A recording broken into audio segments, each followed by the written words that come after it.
All right. Well, all right. Welcome everybody, and thank you for coming to our final presentation in our education series that we're doing um, for Cancer Prevention Month, kind of in honor of Cancer Prevention Month. But it's all practical information that can apply to all cancer survivors, caregivers, really anybody. But the the goal is so that um, we our group has information that can just keep us healthy. So for anybody that doesn't know, our organization is Complementary Cancer Care. We started a couple years ago as a nonprofit, um, and we're serving Brevard County, but everywhere in now that everything's kind of online. Um, we have people joining us from all over the country, so it's kind of neat that way.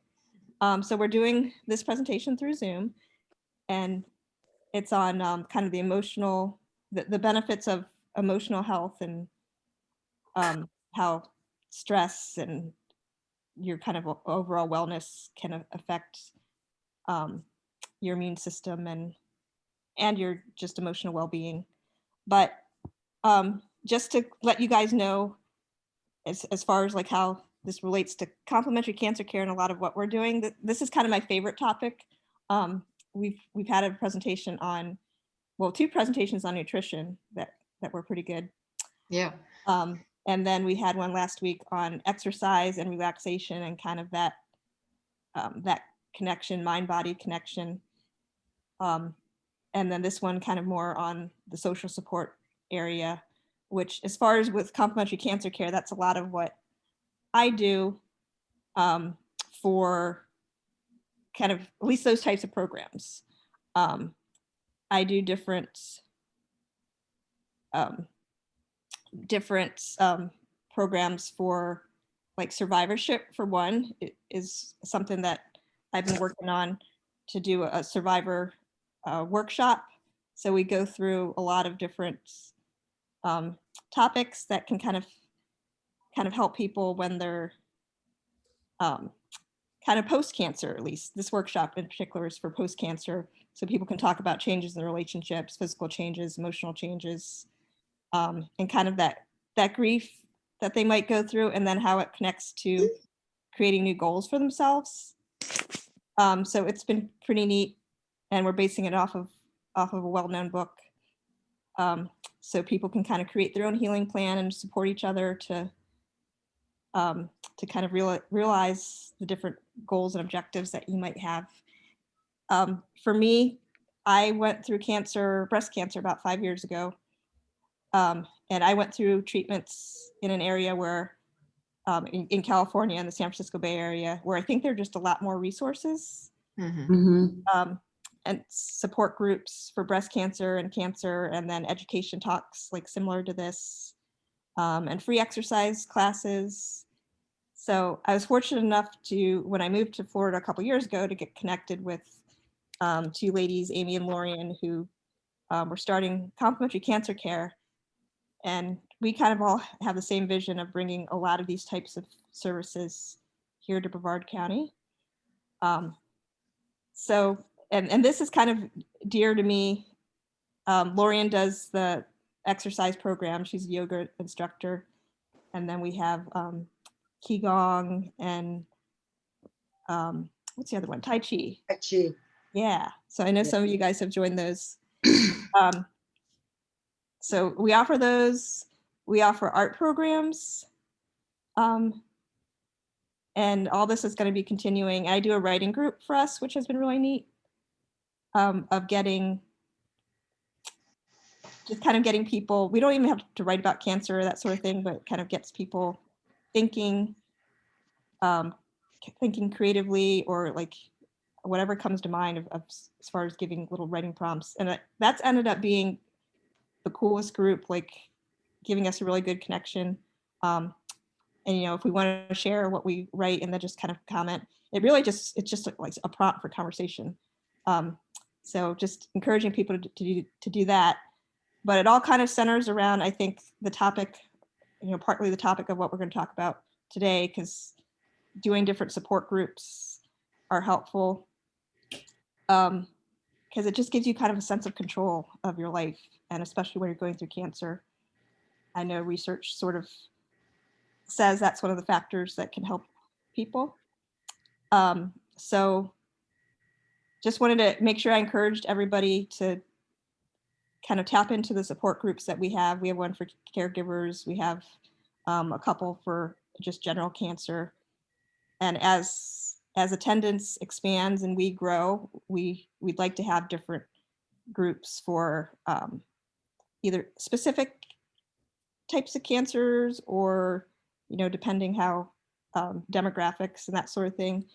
But really just in general, just having a connection place for people. Like, I can honestly say that I think it helped me a lot when I was going through breast cancer and those treatments, because I always kind of like to say, you're going to remember your cancer journey, however it is. So it's almost like you're writing your own story. So you want to make it a good one. And for me, I felt like going to the different education talks and connecting with other people in similar circumstances was helpful. And like, I look back at my cancer treatments and then after treatments of helping other people, and know that really, like, that's what got me to want to go into social work and to kind of start up these programs here in Florida. So I just wanted to share that because it's really a personal connection for me as far as the different programs that we're doing, and kind of it's all because of everything that I feel like I learned and personally am able to kind of create programs now for us based on like social support and a person's overall well-being.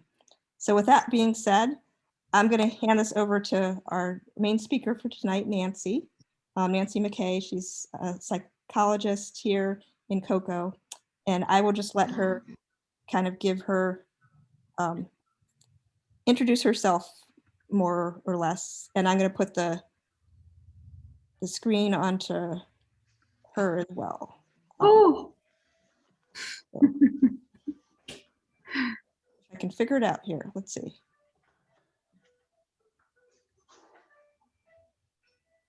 As long as she's I'll just start There we talking. go. There she is. Yay! All right, go for it, Nancy. I've been spotlighted. Yep. So first of all, I want to thank you all for coming to this. It means a lot to me. And I want to thank Christina for arranging this, and I want to thank Karen, who I've known for 10 years now, for all of the wonderful work you do in the community, Karen. You have been so helpful to so many individuals, to me, to so many people. And I have to vouch for Christina, saying that the cancer support groups are a big part of the system that we need to get through this kind of situation. I'm about to tell you about some of the worst days of my life. And I'm a clinical psychologist in private practice for the past 30 years. I'm a 10-year cancer survivor. I had a lumpectomy with a sentinel node biopsy, and the margins were not clear and the sentinel nodes were not clear. So then I had a double mastectomy with an axillary lymph node dissection. And then I took the adjunctive aromatase inhibitor pills for 5 years. The first pill that I tried and the second pill that I tried had the unfortunate side effect for me, not for everybody, of pain, joint pain in my hands, so that I could not keyboard and I could not write. And I had to hire an assistant to come into my office and help me work. Has anybody else had that kind of situation? Oh, Mary, happened to you. It just kind of snuck up on me. Fortunately, the third pill worked out okay. It was tolerable and I was able to manage on my own. I'm also a 2-year survivor of skin cancer. See? Well, we've all got that. Yeah. And Got a big one on my lip and a couple on my yes, knee. I know. And We live in Florida. I prefer to tell people that I got into a bar fight. It just sounds better. And then I say, and you should see what the other bitch looked like. I also had the experience of being an intermittent primary caregiver for my sister Judy, who was diagnosed with cancer over many years. So thank you again for being here. And tonight we're supposed to touch on so many different things. We're supposed to talk about depression and anxiety and anger and confusion and caregivers. And I want to take a little extra time to focus on the caregivers because I think sometimes we don't focus on the caregivers, and the support groups are part of our caregiving system also. Yep. So keeping in mind that no two cancers are alike, they're like snowflakes, and no two individuals process information in the same way. I'm going to be trying to touch on all of those topics. It's not going to be easy for you to hear some of this, I think, and it's not going to be easy for me to talk about some of this. So I want to start with one primary coping technique that we teach in therapy. It seems kind of intuitional, but people don't do it. And it's about breathing, mindful breathing. There's a lot of things going on in our lives that we can't control, but we can control some breathing. Mindful breathing is a huge technique for stress management. It's kind of a bridge between the voluntary nervous system and the involuntary nervous system. So the involuntary nervous system, for example, is our heart rate. I can't, maybe some of y'all can, but I can't personally make this go faster or slower. It just happens. And that's a good thing, because if I had to pay attention to it all the time, I might forget, especially with chemo brain, and then it would stop. So that's involuntary. And our breathing is in one way involuntary, because if I don't think about my breathing, fortunately, I'm going to keep breathing, but I can speed it up. And I can consciously choose to slow it down.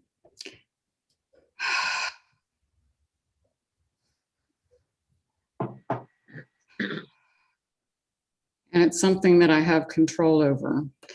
It's hard to have an agitated mind when you bring your body into a relaxed state, and the breathing helps to bring the body into the relaxed state.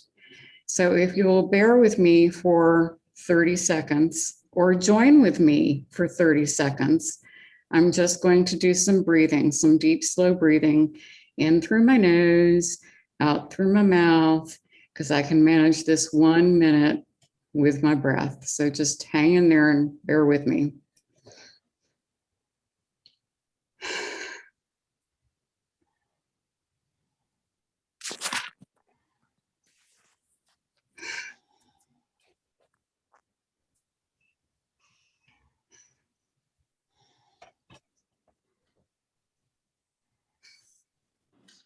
Okay, so we got through that 1 minute, and we can get through others, and it's always there available to us. We've already learned one marvelous and practiced one marvelous technique for managing our stress and our anxiety. Our minds want to go, we don't have like a screensaver in the back of our heads. Our minds are very busy creatures. And when there's stress, or especially cancer, those busy creatures start to run like a hamster on a wheel in a place of negativity. And so if you can use some breathing to calm your mind, to calm your thinking, to calm your body, it's going to take you into some great places. So on the worst day of my life, I had flown to Atlanta to see my sister who was having surgery for her cancer.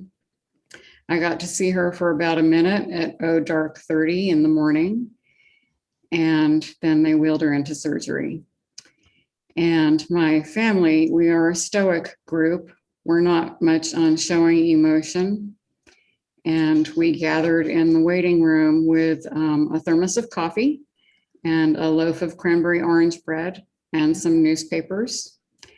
And one of those buzzers like they give you at the Outback, I don't know, COVID. It's been so long since I have been to a restaurant. Do they still have buzzers like they Oh, did yeah. back then? And Yeah. it would vibrate and light up, but this was so that we would know that we could talk to the lady at the desk with the phone who might tell us something from operating room. And we waited. And we ate and had coffee and we waited and we chatted and we waited and we grew silent and we waited. And we read the newspaper and we waited. And eventually the surgeon came in hours later, by the way. And as every surgeon I have ever met, and there have been quite a few, and please forgive me if you are a surgeon or love a surgeon or are related to a surgeon, the first thing they do is tell you what a great job they did. The surgeon did a great job. So he said he did a great job, and I asked what stage of cancer Judy had, and he said 3C. And I did not know as much about cancer then as I do now. But the words 3C did not make me feel good at all. So I walked every inch of the hospital, every accessible inch of the hospital. And then I went outside. It was a beautiful spring day. And I walked the entire block around the hospital, and then I walked it again. So I had instinctively hit on 2 other therapeutic techniques that work for managing depression, anxiety, anger, and stress. That includes 1, sunlight in through the eyeballs into the brain. There's a part of the brain called the reticular formation, and it reacts very positively to the presence of sunlight with a sense of well-being. And to get the benefits from it, we really only have to get 10 to 15 minutes of sunlight in through the eyeballs into the brain, preferably without sunglasses. And hey, we live in Florida. It's Right. not that hard to do. Just wear sunscreen. My cousin lives in Buffalo, New York, and I have Buffalo, New York as the screensaver on my weather app. And when I wake up in the morning and I look on my weather app and I see that it's 5 degrees in Buffalo, New York, I am filled with gratitude. So the other thing that I was working on as I was walking was walking, because walking elevates your heart rate. And there is so much research about the benefit of getting your heart rate up just for a short period of time, 20 minutes. If you walk out your front door fast and you walk for 10 minutes and you walk back, you're done. And you're really done for 2 days. I mean, the more you do it, the better, but the psychological effects and the well-being last for 2 days. Now, I know people who are very uncomfortable physically with walking. And so for them, I recommend what one of my patients recommended to me, and it's chair dancing, which looks something like this. Can't touch this. Can't touch this. Sorry. Sorry to have inflicted that. You'll never be able to erase that from your minds, will you? I like butt dancing. That's good. He's got You all don't those have to music. walk. If it's painful to walk, do some chair dancing. Do something that gets your heart rate elevated for 20 minutes. 20 to He's got 30 all minutes. those guitars back there. He should I know. We're getting to have a lot of music. music. We're getting to the music. So we have so far sunlight, and we have walking, and we have the elevated heart rate, and we always have breathing. And those are things to help us keep centered, keep distracted, keep positive. Can I say something just real Of quick? course. On TV the other day, the one show I watched, Kelly and Regis, whatever it is now, Yeah. the fellow that's their producer, he's a real naturalist person.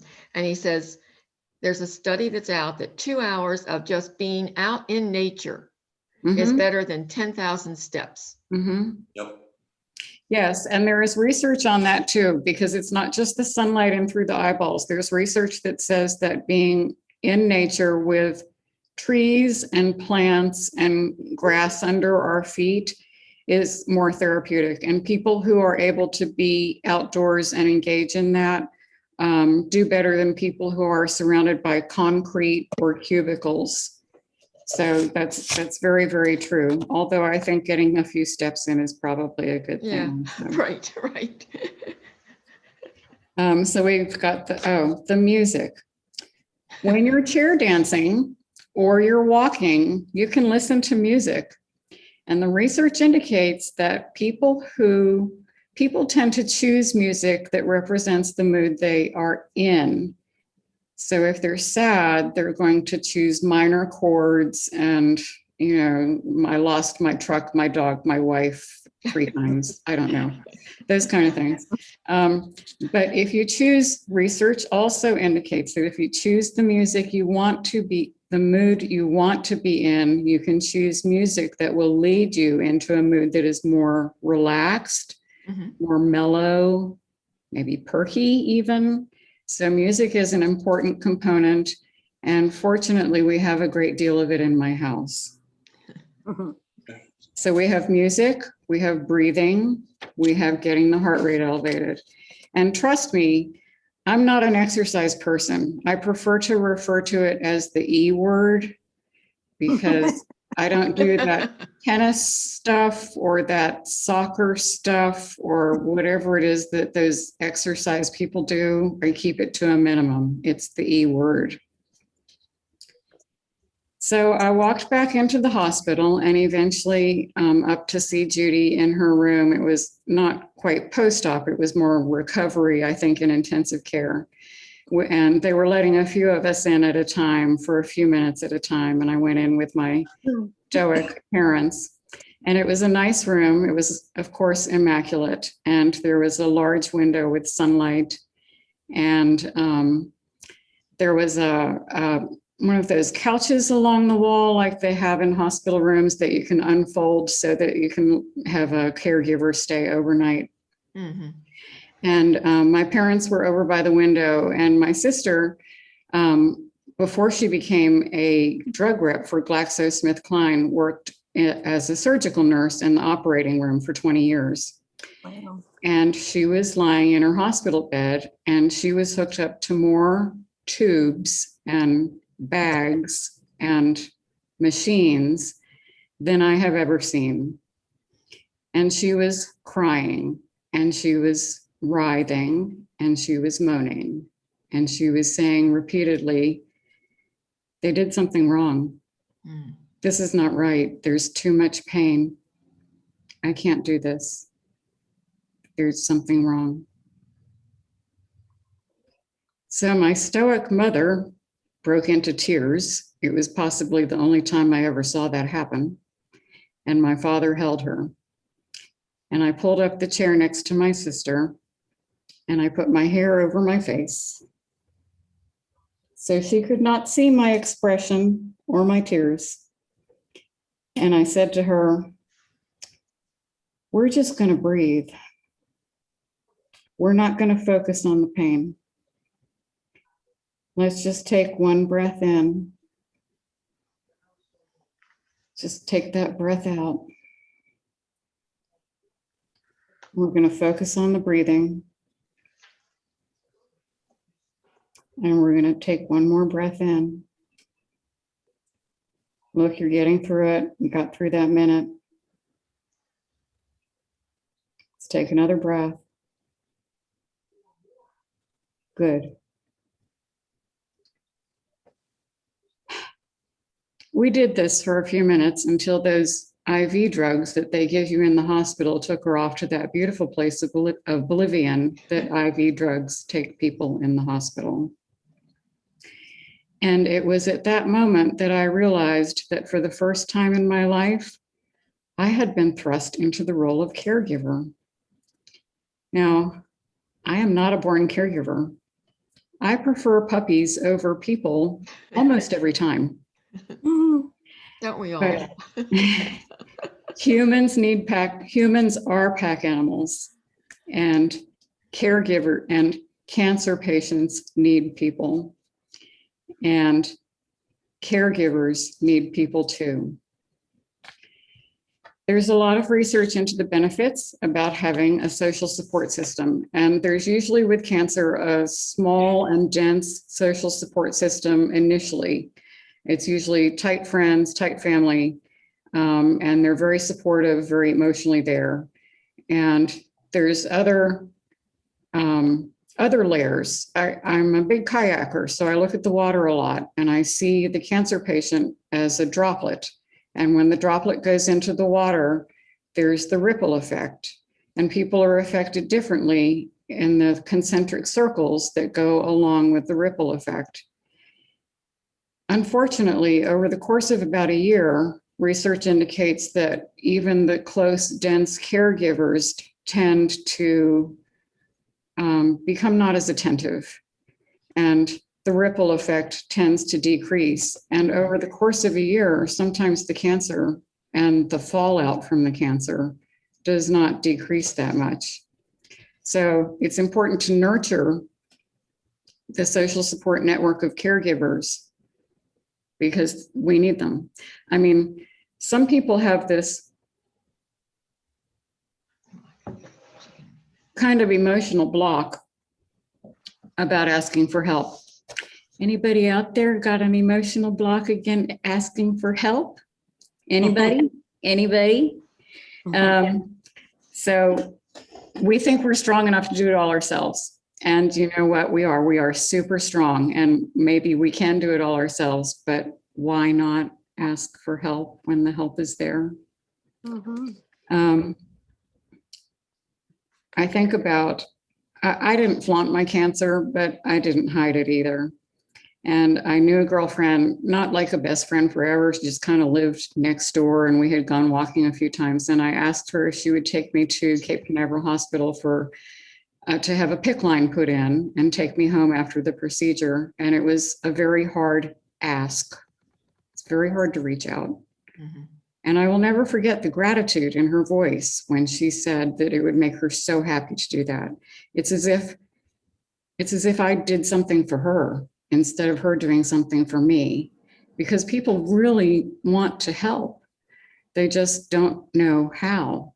Even people in the peripheral concentric circles, they want to help, but they don't know how. It's hard to make the ask.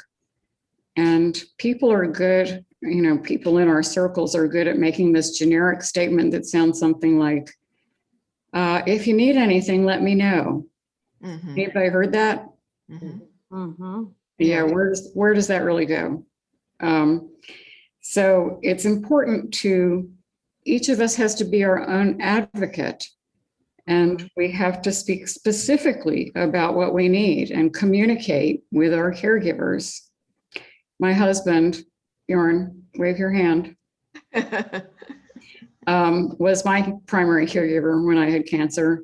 And sometimes I expected him to read my mind. I don't know why that didn't happen.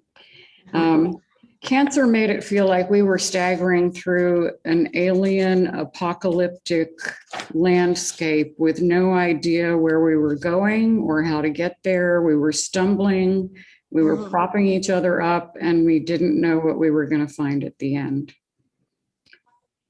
So caregivers too have to be specific about their needs and their limitations. And I think they have a hard time doing that. Have any of y'all been caregivers as well? Not just cancer, but caregivers. Yeah, Mary's been a caregiver. I see some of you nodding. Yeah, Christina's been a caregiver. And it's easy to lose your sense of identity in this all-absorbing role of caregiving. Caregivers are people too. Cancer patients are often scared and worried and sad and angry. And I think caregivers have these emotions too, along with this incredible sense of helplessness as we watch someone that we love suffer and we can't do anything about it. So we might combat this with helplessness. We might combat this helplessness with over control. You know, little fights about, well, should we take this road to the doctor's office or that road to the doctor's office? Or should we have, you know, these pills at this time or those pills at this time? Little things that just turn into small battles. Believe it or not, caregivers can also feel resentment because caregiving is hard. And cancer patients can be cranky. Yes. So there's some resentment because face it, for caregivers, it takes time. It takes energy. They may have to neglect their friendships. They may have to neglect their work. There may be financial problems. They may have to neglect their own family because they're taking on this caregiver role. Caregivers don't get enough rest. They can't sleep at night. They rise to the occasion. They operate as cheerleader. They mask their fears. They think of 10,000 things they could have done or should have done differently, and they feel guilty for all of the things they left undone. So be kind to your caregivers. Communicate with your caregivers. If I have chemo and I don't tell Bjorn when he's cooking salmon the next week that the smell of salmon makes me want to vomit, and then he cooks salmon again the next week, well, whose fault is that? I didn't communicate. So you have to communicate. You have to do the ask. You have to do the sunlight. You have to do the breathing. You have to do the getting the heart rate up. You have to do the thinking, which is, I think, my next part. Caregiving is not a lose-lose situation. It's the most meaningful and important thing I've ever done. Even though I only give myself a B, I think if Judy was a puppy, I could probably have gotten an A-, but she was a puppy. So sadness, these horrible feelings that come along with cancer, the sadness and the anxiety and the depression and the confusion are all normal. And part of what I do as a psychologist is teach people how to take their negative thoughts and try to reframe them in a way that's less pejorative. Because it's a proven tactic for managing depression and anxiety and stress in most situations. So we might take a negative thought where someone is thinking, I am a burden to everyone I love. And that's so terrible. And we might take that thought and the feeling it generates and work with it and come up with something that says, I feel like I need help in my life right now, and I'm so fortunate that help is available. Or I feel like I need help in my life right now, and I'm so fortunate that I live in a place where help is available. I'm not in a third world country trying to find a well in which to wash my clothes. It's hard to do restructuring, cognitive restructuring or cognitive reframing with cancer because it is so devastating. But being miserable about your situation isn't going to change your situation. And with cognitive restructuring, you can sometimes summon as much joy as is humanly possible under the circumstances and allow for some quality of life. I've had to deal with the cognitive restructuring of, oh, I am now disfigured for life because of my cancer. And now I think, oh, I'm a woman with an interesting scar. And that makes me feel a little bit better. There was one other thing in here. Oh, the confusion. Good Lord. Anybody dealt with confusion besides me? Hello, confusion? Okay. So Normal life. Yeah, especially since cancer. And actually, there's some research that indicates that people who are diagnosed with cancer, you get the diagnosis, and before any treatment, if you take their IQ test and other cognitive tests before the diagnosis, and then you take it after the diagnosis, but before they have any treatment. So this doesn't mean chemo brain, and it doesn't mean surgeries, and it doesn't mean anesthesia poisoning or anything. There is a significant decrease in their cognitive functioning. And I could feel it myself because I don't know about you, but coming to understand about my cancer for myself was a process. I mean, it's not like you have a test and you go, oh, you have cancer. It seemed like there were tests and documents and euphemisms and doctor's appointments. And at one point I said to my surgeon who was about to do my lumpectomy, I'm feeling kind of pessimistic about the possibility that this is anything but cancer. Am I being unrealistic? And he said, no. And I could feel brain cells rolling out my ears like BBs onto the floor, out into his lobby, and then into the parking lot. And I became decidedly stupider than I was 5 minutes before I knew that I had cancer. So there is a lot of confusion to deal with, and chemo brain is real. I mean, I know some years ago it was a hypothesis, but there's enough research now that chemo brain is real, and one must gotta have those surgeries, but one must consider the exposure to anesthesia as something that can be an issue. So here's another place for caregivers. They're an extra set of eyes. They're an extra set of ears. They're an extra brain, hopefully with functional brain cells, for all those endless medical appointments and for all of the confusing information that comes in. Mhm. Be nice to your caregivers. Did I say that already? Be nice. So there's some further challenges for caregivers. This includes the first role of caregiving. Take care of self. Underline, emphasize. If you're running on empty, then you won't have anything left to give. And you're more likely to make mistakes. And mistakes with a cancer patient are not good. You have to come to terms with the feeling of never having done enough. There's also some kind of cancer syndrome that I have seen in others and experienced myself, where it feels like no one can do this the way I do. No one can do this as good as I can do. I can't step aside and let somebody else do it because I do it better. And it makes it very difficult to let go. But caregivers have to build kind of a team of helpers, you know, someone to step in, someone to give the caregiver a break, someone to do something nice for the caregiver, someone to do something that is one less thing for the caregiver to have to take care of.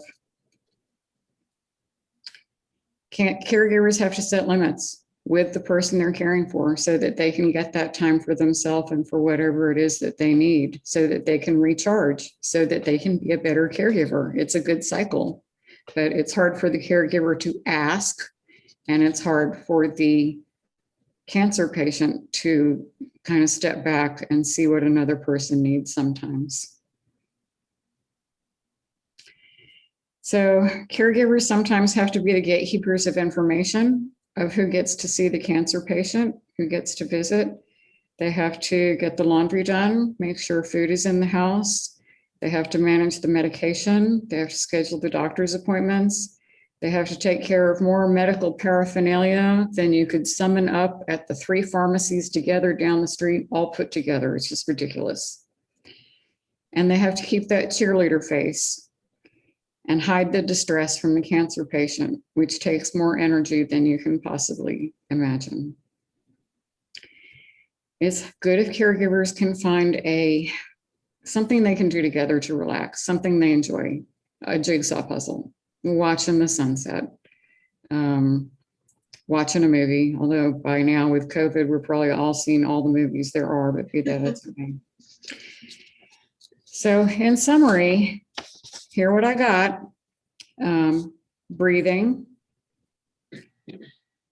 the E word, sunlight, And, as you pointed out, just being with nature, someone messing with your plants in your garden if you're up to it.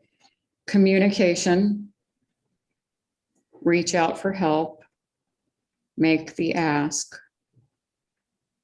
Cognitive restructuring, take a look at, and this sometimes takes some help from the therapist to learn how, it's just a technique, it's a skill like riding a bike or driving a car. You just have to learn how to identify those negative thoughts that start to overwhelm you and kind of find a way to talk to yourself differently to alleviate the negative emotion. Celebrate small victories. You got through a doctor's appointment, yay. You got a shower, yay. Whatever it is that's that small victory for the day, celebrate that instead of beating yourself up for something that you couldn't do. It takes time. Do something to feel there's a sense of accomplishment if you can. Appreciate your caregivers. And for those of you who get involved in caregiving again, first rule of caregiving, take care of self. So that's what I got. Any questions, comments, concerns, feedback before we turn this back over to Christina? I have a question. Yes. So, you're talking about the cognitive restructuring, Yeah. and after it's all over, as far as the treatment and, you're on a path now where you're healing and starting to get back into your new normal. Yeah. Sometimes things come back, like the negativity about something else. Maybe it doesn't have anything to do with cancer. So Right. Is that something that's good just for anything? It sounds like it. Yes, I use cognitive restructuring with I use cognitive behavioral therapy, and I use cognitive restructuring with pretty much every patient I see, especially if they're dealing with depression, anxiety, anger, and who's not dealing with stress? I don't know. There's some things that it's easier to do cognitive restructuring for, because some people, especially with depression or anxiety, have some thoughts that are not always based in logic and reason. And so you can really take those thoughts and you can really pull them apart and put them together and drag logic and reason, kicking and screaming, into the room and help these patients learn how to talk to themselves differently about the situation. It's more difficult with something that is really a crisis like cancer, but it's easier after cancer with other situations that come along, because a lot of our negative emotion is elicited by thoughts that are kind of over amplified or over focused on the negative. And with cognitive restructuring, it's more easy to kind of tone those down.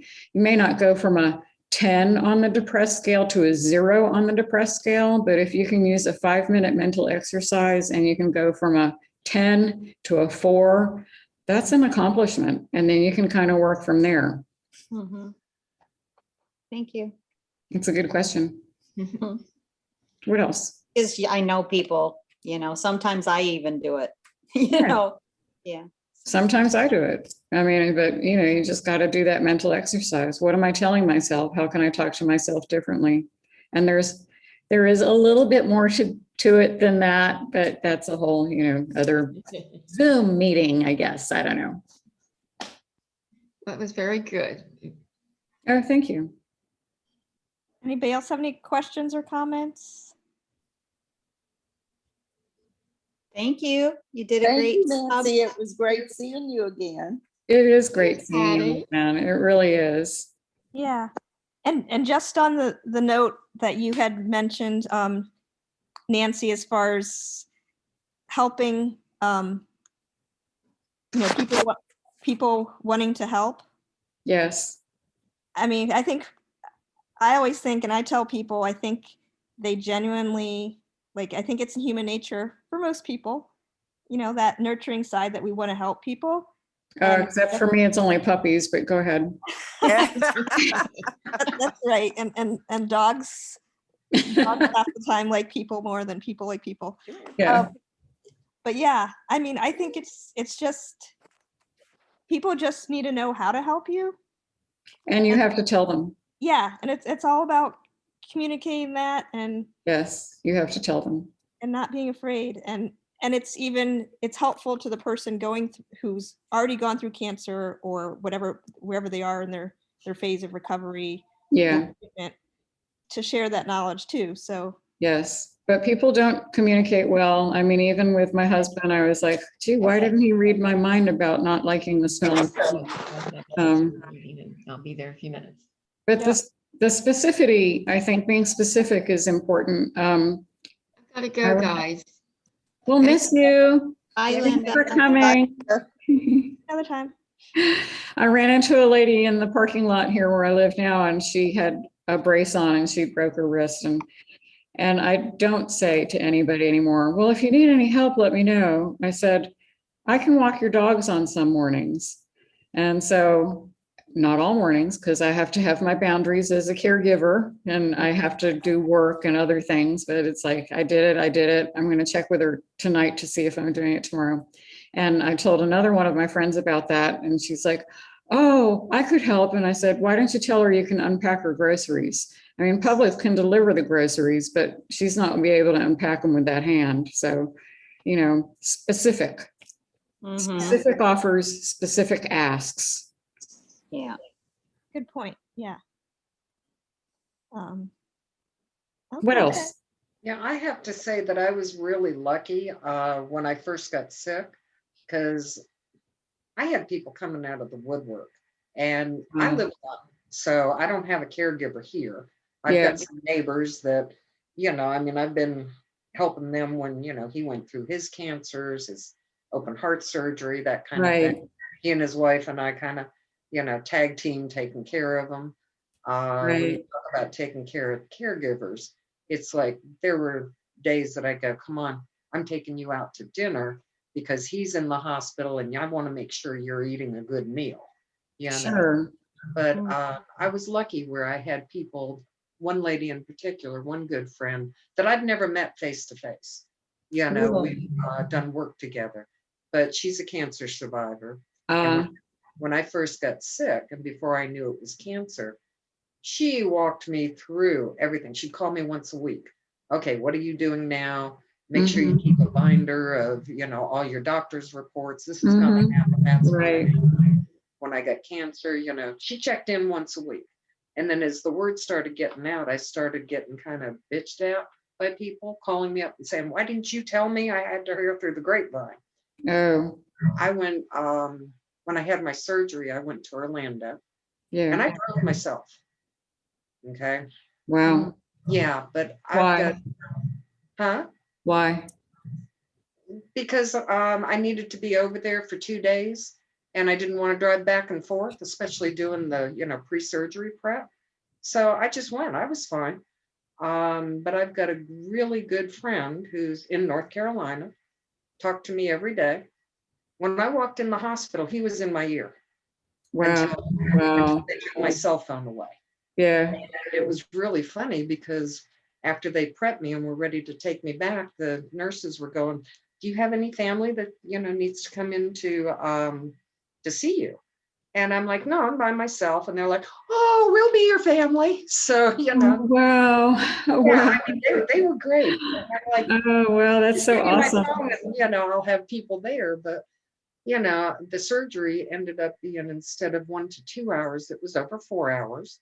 They ended up take out part of my bowel, not cancer, but some other issues. And a friend of mine in Missouri is like, let me know when you're getting out of the hospital. I'm taking a plane. I'm going to be there. I'm going to take care of you.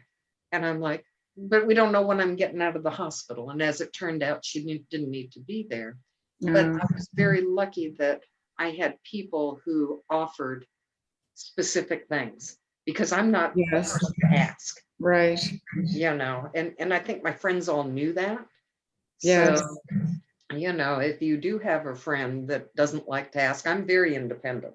Right. I'm really independent. I've lived alone for like 40 years. So, Yeah.